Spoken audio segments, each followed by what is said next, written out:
মোবাইলের যে কোনো অ্যাপ্লিকেশন তো আপনারা প্লে স্টোর থেকে আপডেট করে, কিন্তু প্লে স্টোরকে কীভাবে আপডেট করে এটা সবাই জানে না।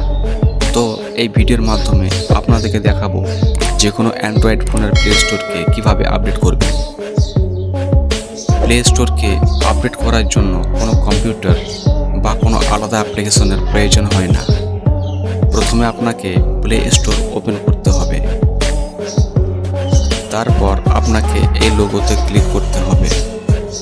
নিচে অনেকগুলো অপশান পেয়ে যাবেন, তার মধ্যে আপনাকে এই সেটিং অপশানে চলে আসতে হবে।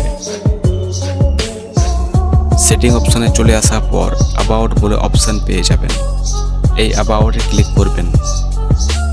অ্যাবাউটে ক্লিক করলে তার নিচে প্লে স্টোর ভার্সন এই অপশানটি পেয়ে যাবেন। তার নিচে আপডেট প্লে স্টোর লেখা থাকবে। আপনি এবার আপডেট প্লে স্টোরে ক্লিক করবেন, তাহলে আপনার প্লে স্টোর আপডেট হতে শুরু হয়ে যাবে। তো এইভাবে আপনি আপনার প্লে স্টোরকে খুব সহজে আপডেট করতে পারবেন।